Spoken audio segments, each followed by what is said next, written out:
Central intelligence agency, సింపుల్గా షార్ట్కట్లో చెప్పాలంటే CIA, America top secret agency ఇది. అమెరికా జాతీయ భద్రతను కాపాడటం, విదేశాల నుంచి వచ్చే ముప్పులను పసిగట్టడం దీని ప్రధాన విధి. కానీ ఇరాన్ నుంచి తనకు ఎదురయ్యే ముప్పును పసిగట్టలేకపోయింది. అవును, గల్ఫ్ రీజియన్లో CIA సేఫ్ హౌస్లు, స్టేషన్లపై టెహ్రాన్ డ్రోన్లతో విరుచుకుపడుతోంది. ఇరాన్ ఈ రేంజ్లో విరుచుకుపడటం వాషింగ్టన్ను కూడా ఆశ్చర్యపరిచింది. ఆ తర్వాతే అసలు విషయం వెలుగులోకి వచ్చింది. ఈ ఆపరేషన్ వెనుక క్రెమ్లిన్ మార్క్ మైండ్ గేమ్ ఉందని అమెరికా గుర్తించింది.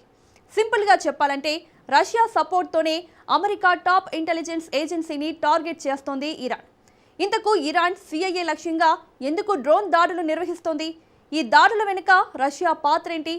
ఈ వ్యవహారం యుద్ధాన్ని ఎలా మలుపు తిప్పబోతోంది? Let's watch. పశ్చిమాసియా భీకర యుద్ధంలో ఊహించని ట్విస్ట్. CIA సేఫ్ హౌజ్లపై విరుచుకుపడుతున్న ఇరాన్. డేంజరస్ ఆపరేషన్లో టెహ్రాన్కు సపోర్టుగా క్రెమ్లిన్.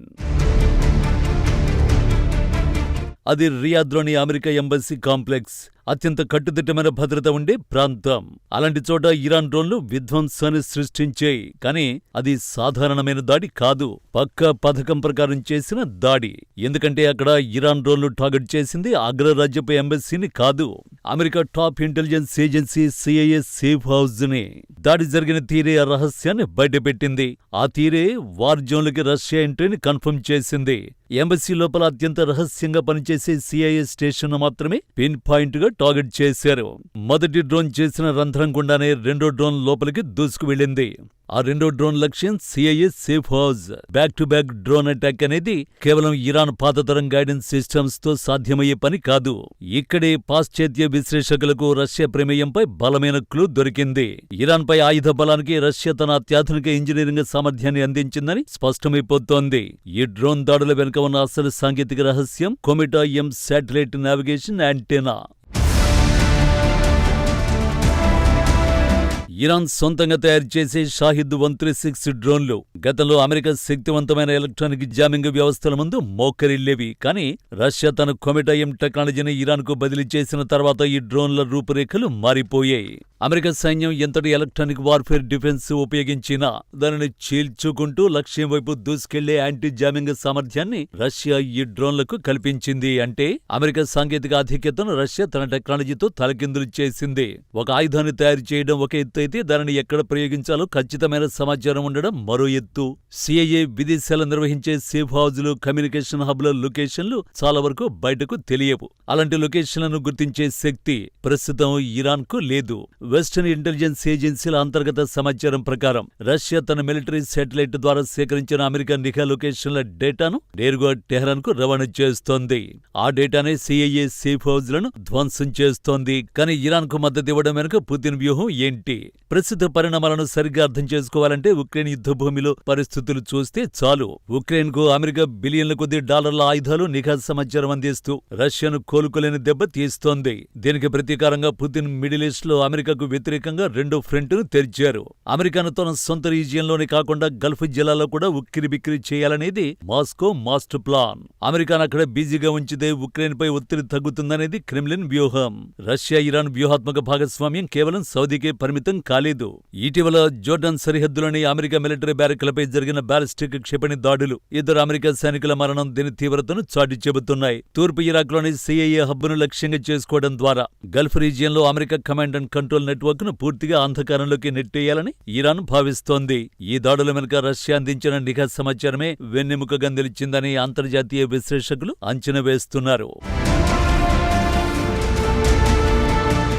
నిజానికి ఇరాన్ నుంచి వేల సంఖ్యలో షాహిద్ డ్రోన్లను ఉక్రెయిన్ యుద్ధం కోసం రష్యా దిగుమతి చేసుకుంటోంది. దీనికి బదులుగా ఇరాన్ వైమానిక దళాన్ని ఆధునీకరించడానికి రష్యా తన అత్యాధునిక సుఖై 35 యుద్ధ విమానాలను టెహ్రాన్కు అప్పగిస్తోంది. అంతేకాదు భవిష్యత్తులో అమెరికా లేదా ఇజ్రాయెల్ దాడుల నుంచి ఇరాన్ అణు కేంద్రాలను రక్షించడానికి రష్యా తన S-400 వంటి క్షిపణి నిరోధక వ్యవస్థల్ని కూడా రంగంలోకి దించుతోంది. ఈ give and take policy middle east balance of power ను మార్చేస్తోంది. కేవలం క్షేత్రస్థాయి దాడులు క్షిపణులే కాదు, ఎలక్ట్రానిక్, సైబర్ రంగాల్లో కూడా రష్యా కీలకంగా వ్యవహరిస్తోంది. పెంటగాన్ సిఐఏ కమ్యూనికేషన్ సిగ్నల్స్ ను ఎలా ఇంటర్సెప్ట్ చేయాలి, అమెరికా అత్యాధునిక రాడార్ల కళ్లు ఎలా కప్పాలి అనే అంశాలపై Russia cyber command Islamic Revolutionary Guard Corps కు శిక్షణ ఇస్తోంది. ఈ డిజిటల్ వార్ఫేర్ భాగస్వామ్యం భౌతిక దాడుల కంటే ప్రమాదకరంగా మారుతోంది. రష్యా ఇరాన్ భాగస్వామ్యం ఇప్పుడు అమెరికాను ఉచ్చులో పడేసింది. ఒకవేళ అమెరికా ఇరాన్ పై నేరుగా ఎదురుదాడికి దిగితే అది మిడిల్ ఈస్ట్ లో ఒక ప్రాంతీయ యుద్ధానికి దారితీస్తుంది. ఇది అంతిమంగా రష్యాతో ప్రత్యక్ష ఘర్షణకు దారితీయొచ్చు. అలాగని మౌనంగా ఉంటే దశాబ్దాలుగా గల్ఫ్ రీజియన్ లో అమెరికా నిర్మించుకున్న సైనిక ఆధిపత్యం, మిత్రదేశాల నమ్మకం కోల్పోవలసి వస్తుంది. అమెరికాను ఇలా సందిగ్ధంలో ఉంచడమే మాస్కో సాధించిన విజయంగా విశ్లేషకులు చెబుతున్నారు. అంతర్జాతీయ దౌత్య రంగంలో ఈ పరిణామాలు తీవ్ర అలజడి సృష్టిస్తున్నాయి. రాయిటర్స్, వాల్ స్ట్రీట్ జర్నల్ వంటి గ్లోబల్ మీడియా సంస్థలు రష్యా ప్రమేయాన్ని ఆధారాలతో బయటపెడుతున్నప్పటికీ క్రెమ్లిన్ దీనిని వెస్టర్న్ ప్రాపగాండా, ఫేక్ న్యూస్ అని కొట్టిపారేస్తోంది. అటు అమెరికా కూడా ఈ దర్యాప్తును బహిరంగంగా అంగీకరిస్తే రష్యాతో సంబంధాలు పూర్తిగా తెగిపోతాయనే భయంతో దౌత్యపరమైన మౌనాన్ని పాటిస్తోంది. మొత్తంగా మిడిల్ ఈస్ట్ లో ఇరాన్ సృష్టిస్తున్న ఈ అలజడి కేవలం ఒక ప్రాంతీయ తిరుగుబాటు కాదు. ఇది రష్యా, ఇరాన్, చైనా వంటి శక్తులు కలిసి అమెరికా ఏకధ్రువ ప్రపంచ ఆధిపత్యాన్ని సవాలు చేస్తున్న సంచలన మార్పుగా రక్షణ నిపుణులు విశ్లేషిస్తున్నారు. అమెరికాను గల్ఫ్ నుంచి పూర్తిగా తరిమేయడమే లక్ష్యంగా రష్యా రంగంలోకి దిగిందని చెబుతున్నారు. చూస్తుంటే మిడిల్ ఈస్ట్ సంక్షోభం కేవలం ఇరాన్, ఇజ్రాయెల్, అరబ్ దేశాల మధ్య సాగుతున్న పోరు మాత్రమే కాదు, అమెరికా, రష్యాల మధ్య సాగుతున్న గేమ్ గా కనిపిస్తోంది. ఏది ఏమైనా ఇరాన్ దగ్గర ఉన్న డ్రోన్లకు రష్యా అమర్చిన మేధస్సు అమెరికా నిఘా సామ్రాజ్యాన్ని మునుపెన్నడూ లేనంతగా సవాల్ చేస్తోంది.